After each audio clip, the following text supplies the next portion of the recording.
Why, hello there.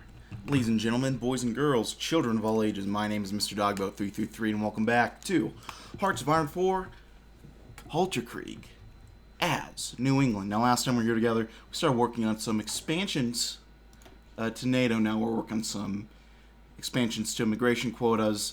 And then I was looking at this.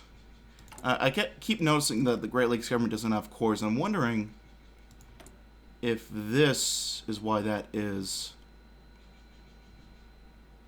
I'm not sure. But we'll mess around and we will find out. Still messing around with gray eyes over here. Oh. Wedding bells rang out from St. Mary's Roman Catholic Church in Newport, Rhode Island this morning as John Fitzgerald Kennedy, newly elected Senator of Massachusetts and member of the controversial Kennedy family, married Jacqueline Lee Bovair. This lavish ceremony was attended by over 800 guests, which included a impressive number of the nation's best known movers and shakers, such as fellow senators and celebrities like Frank Sinatra. The newlyweds will spend the next 2 weeks honeymooning in Havana, Cuba, before Mr. Kennedy returns to Boston to continue his first term in Congress. Congratulations to the happy couple.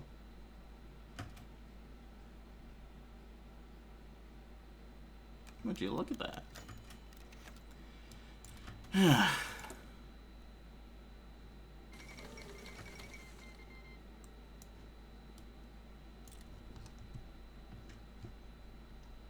Interesting. What is...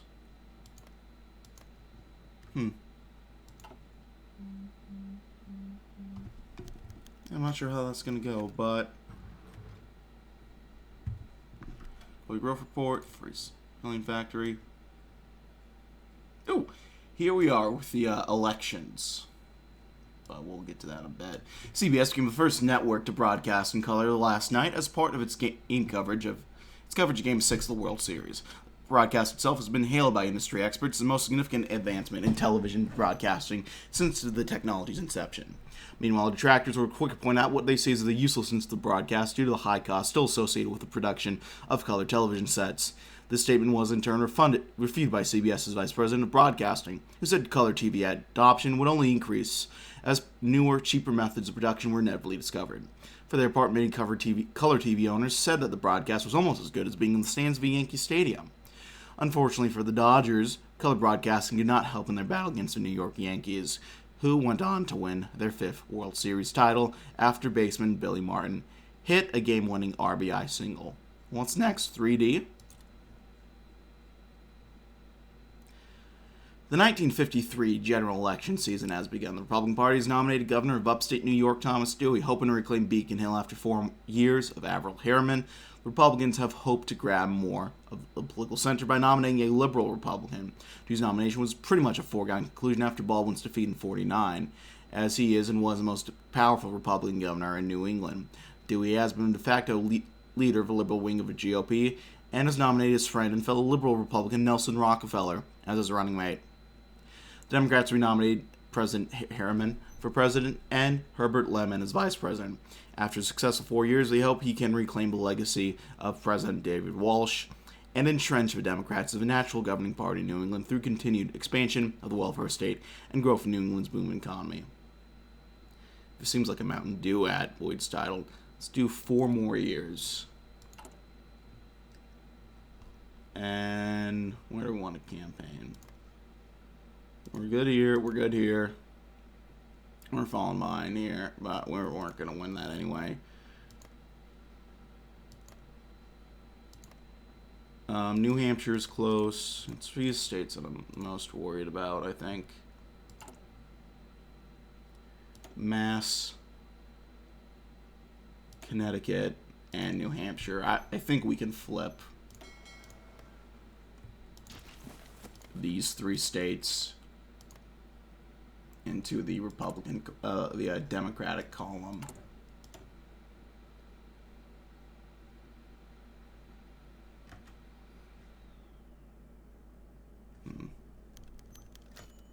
Oh, there we go. We got our contacts at least. Do some more fucking Republicans in Rhode Island. You know what?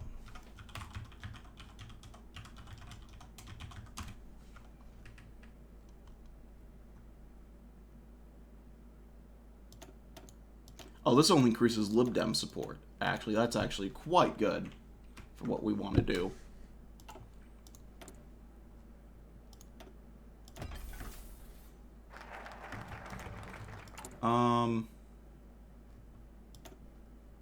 We could try doing this again, I guess.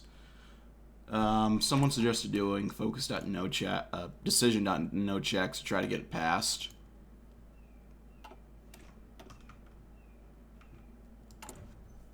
Which I guess I could give it a shot.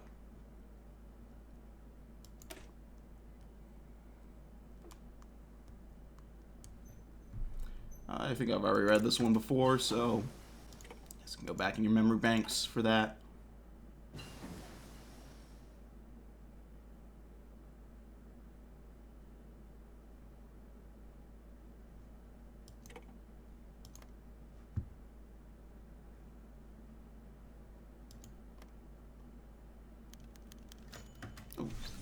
Breaking news in Maine, where the state legislators approved a voting bill rights bill for the Native American tribes. Despite the Snyder Act being passed in 1928, allowing Native Americans to vote, majority of states would not adopt the bill until multiple years later.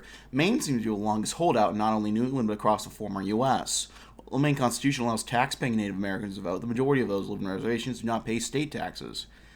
Maine is now home to 4 tribes known as the Maliseet, Micmac, Penobscot, and the Passamaquoddy.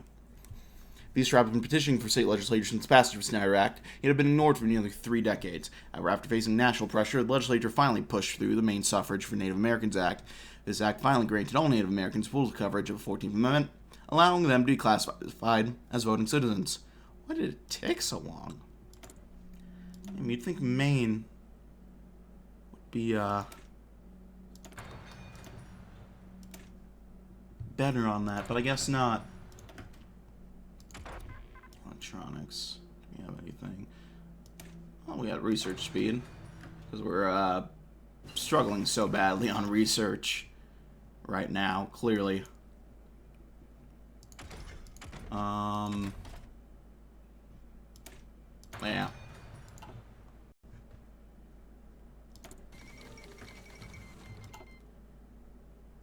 The Saudis in the Reich Pact. Well, that sure is something. Republicans in Vermont.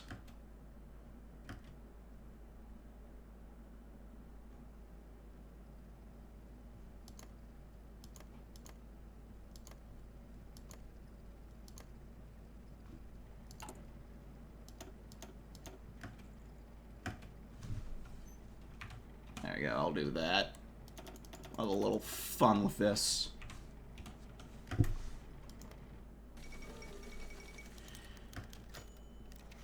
Progressives in Rhode Island, I mean, listen. It's not Republicans. I don't mind too much other than that. I don't know how the party lean here is Republican with that pie chart. But okay.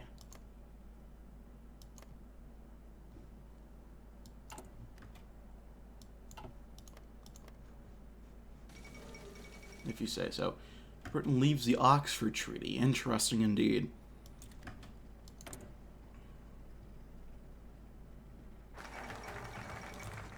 Oh, the Marines are mobilizing.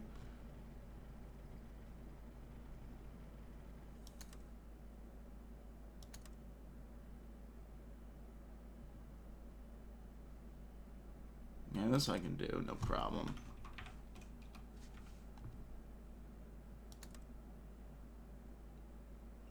I guess this does. Yeah. Well.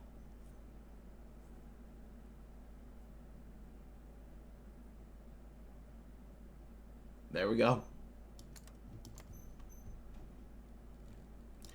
Now let's go ahead and assist the Montgomery Plan. The Montgomery Plan is a financial aid package directed at our allies in the Accord for rebuilding after the devastation of the Second Weltkrieg.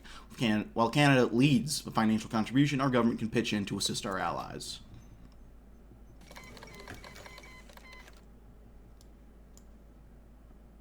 So. The fuck is that? Is that Uruguay? No, Uruguay's fucking dead.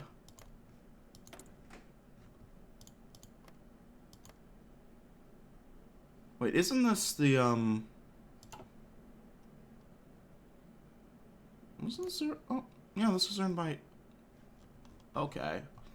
The Brits announced the Oxford Treaty. Now, all the German Navy are streaming towards the English Channel. It all depends on our decision next. If we back the British, we could start another world war. If we don't back the British, we'll be leaving our allies out hanging. What should we do? Well, rather than arms, send in the Navy. Britain does not stand alone in rejection of the Oxford Treaty. The governments of the court have agreed to support military intervention on behalf of their British allies. Okay. The court rules of waves.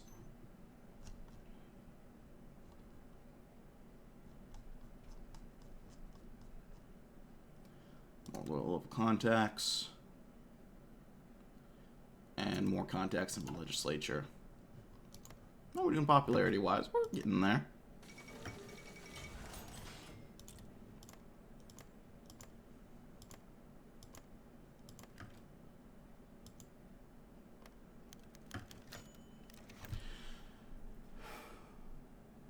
Perhaps unsurprisingly, the Kaiserlich Marine has not deviated from the position of the English Channel. We have a decision to make. Do we continue the game of chicken, with stakes growing ever higher, and tensions rising on both sides, or do we blink, leave the British to suffer in the punitive Oxford Treaty again? I'll stand firm.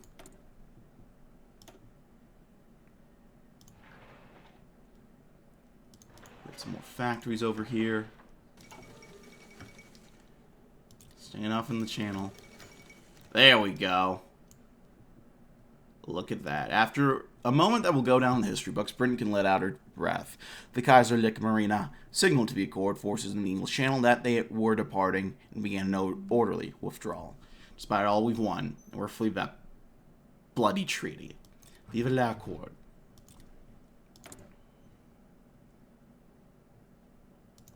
Alright, we could go to early mobilization.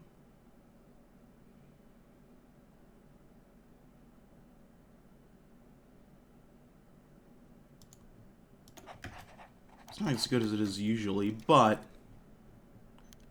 it's still decent. Okay, election day is here.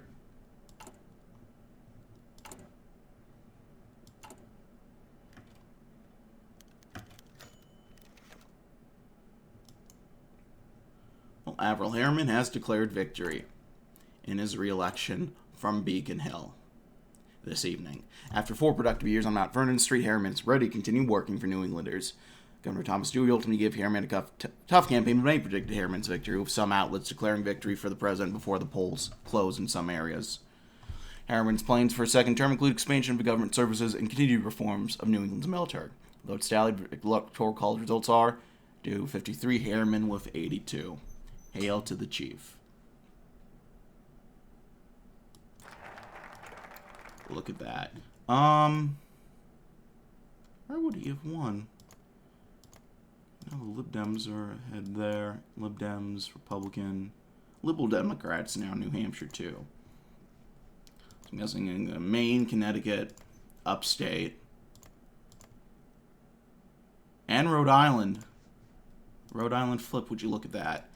And now we got,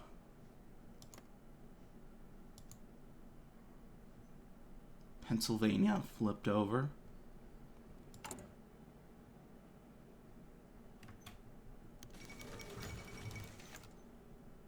A little bit too late for that, isn't it, boys, huh? President Harriman has been re-elected the president of New England. While there was no doubt in securing his nomination, his opponent Thomas Dewey did put up a tough fight across the Union.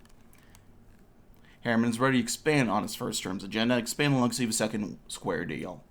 Harriman wants to continue to expand the welfare state, continue infrastructure expansion, and give all people, adults and children, access to education. He also wants to expand New England's role in the Accord, continuing to assert his leadership in the alliance. With this election, Democrats will be in power for 16 of the first 20 years of New England's existence. The addition of New Jersey and Pennsylvania seem to have helped the Democrats in cementing power. Another turn for Harriman.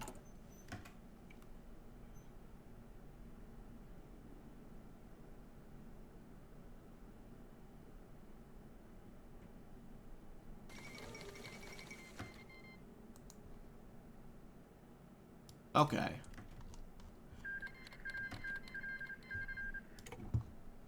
Oh. This is some real shit, isn't it?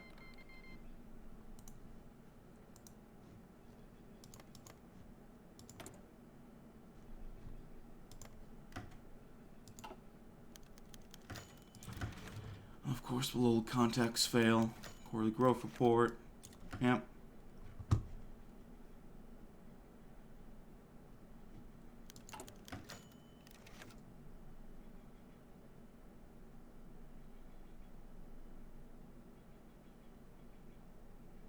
Uh-oh.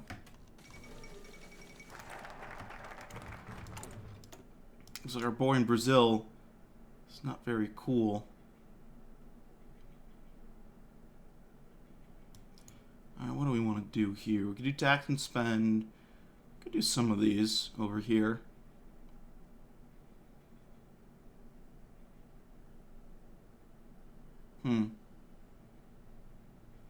I'll do some state visits to Detroit first. I want to see if this will give the Great Lakes government cores. Across Lake Erie sits the city of Detroit, the capital of the Great Lakes government. While government and allies on the Pacific coast have complete legitimacy as a nation, the Great Lakes government struggles with its own identity. A state visit to Detroit would help our former countrymen find their path in the Accord.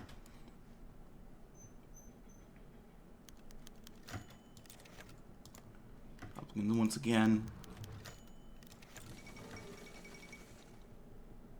Anglophilic policy. Interesting.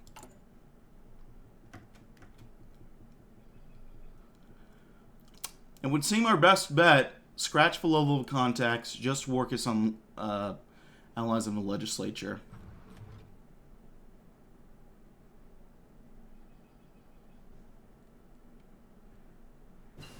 So we'll wait for that to refresh.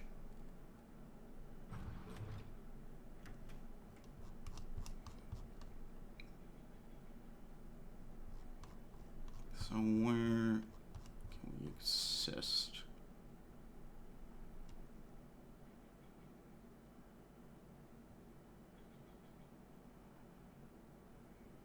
You know what? I feel like we should help out Iceland.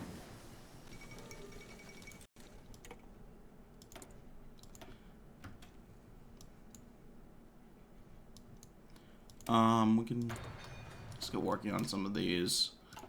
Yeah. I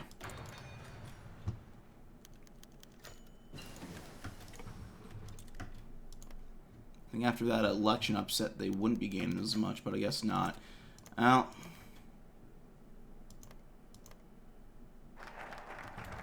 say visits to Detroit. Yep. Let's amend the Ottawa Protocols.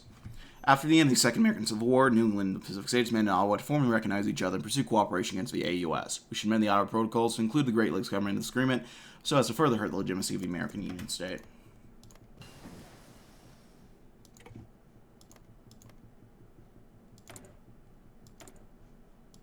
We'll see how that goes, I guess.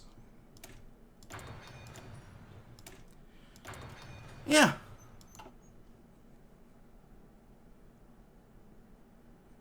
It's all coming together. Methinks. I'm gonna guess. Yep. Low level contacts in the legislature. Since it's at 63, it'll go up to 73.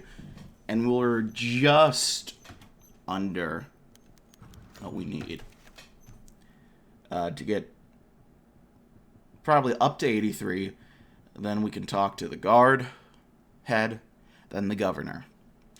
The Vaccine Advisory Committee has given its approval for large-scale tests of Dr. Jonas Salk's polio vaccine, a refined version of the same vaccine that Dr. Salk gave to himself and his family. This latest iteration will be distributed to roughly 1 million New England school children in a double-blind experiment.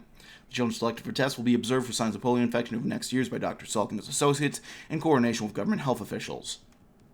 Dr. Salk remains optimistic that his vaccine will be as effective as it was for his family, but warns hopeful patients of getting their hopes up. Polio is a nasty little thing. It's as resilient as it is ruthless. My vaccines works. There's no questioning that. What you're questioning is just how effective it will be.